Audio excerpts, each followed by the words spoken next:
sangam nu rodi hun pe lew ni ei ZOMI te laka izat sa thu hoi lo te ai kile tam tama akizang sa thu hoi te la pana bang teng la thei ding om ding chi ta pom na te rodi na om kum to lai le um thange tua nonggen sama bangina mo siama ZLP nonggen sama bangina itate pen en tua vahi in chi order pe loading achi pen tua thua tom kongbe lap no ma gen te nai na ya insunga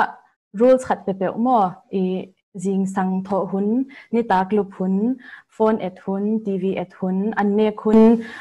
nai kal bangza ki molding game ki molding nai kal bangza in pwa omding chi bang to dan rule bang zong ibol changena nule paten hoi sak dan bek koi khum loading mo itate kyanga dong ding in to no bang hun khong ina nalum no mo bang hun ina I thodinga chi da dina to amau participate sak ding mo amau ki hel sak ding to hile hoi to dena igen pen to kongbe lapna he to hile ta ten jong I amau bol ma hi changina amau jong ongjui pa u mo azui lam sang pen I boy kul non lo hi jaw toy manina I na khat pe pe vai khat pe pe amau to ki sai hi changina bekin vai hom lowina itate ma jong amau ngai dan ngai sut dan te jong kanina ki kum pi theileng chi to honggen wa ming in to ongki dot na ingei na ate emiten izui te u ahoi ommo ahoi lo ommo banga hi child rights to leitung book in azui child rights te to bangteng kitwak lo chi ke jong nongda changina kangai sut changina akitwak lo tamzo saing mo sianggen leng akitwak lo tamzo saingina ai hangina hi ithei lo man jong hi khathei mo ahoi lo ding inau tia ding na ahoi lo ding ide man hi lowina ithei lo hang jong hi the hi manina to ithei nak le hi te pen zuileng chinwa ma saing in izui khak le akitwak child rights to akitwak pol khat pen here right to survival chi bang survival chi changina adam nang mo anun tak thei nang chi bang nule paten naw pangkhat itate anun tak the nang bel vai ki hom sak sami vemo anne tuidon ki pya ponsil nikten ki pya in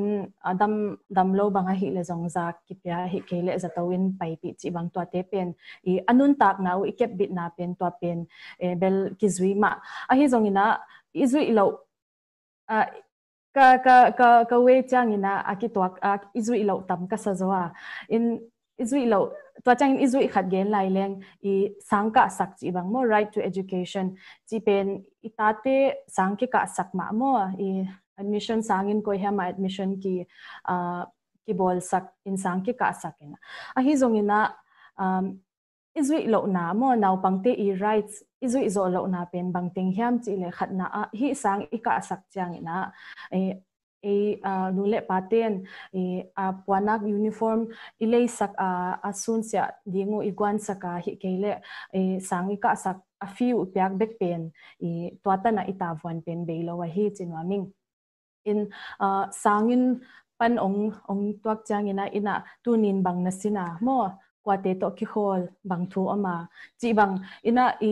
ki kupi theileng to pen naw pangten amawi khan to na nga akisap wa hi manina twate ipyak ki samsaing in to bek tham loina nule patampi takten cable bangma thekeng mo sangjong na ka keng pilna na sinkeng katate sangka na homework te bangma hi ka hi pi thei om ke china to excuse bang khat ve ki bolina zong a hi ma hi mo abai lo ma hi a hi zongina itate penin to alai iwa hil sangina all mo na pen enzo chinwaming in alai hil thei ke top zongina bangza hi ding oma mo ong tut pi ning hi kele hi na hi thei kele zong siaten zong ong thei siam na inte chidanina to danina asangka sakbek hilawina mo insunga zong itavwan pen tampi oma hi chini twatea kipwa phatkul sa ing ta changina misunga pen tate pen sát na to mo sát na to ahoi ding kisa sát na bek to ahoi ding kisa to pen na hi hin lawina I banga sát na bek to naw pang pen thumang thu hil na in jong kam nem tak to jong ki hil theina to changina igam tat jama ma ta jong itatin ikamai gen hyak sangina igam tat na te pen itaten hongen zo hi manina to te to jong ki thu hil the hi chinwa ming in gending chileng tampi gending to to mo izui sate jong ahoi tampiom a hi jongina izui ding tampiom lai hi manina maban lom tangten jong gen to lai le dame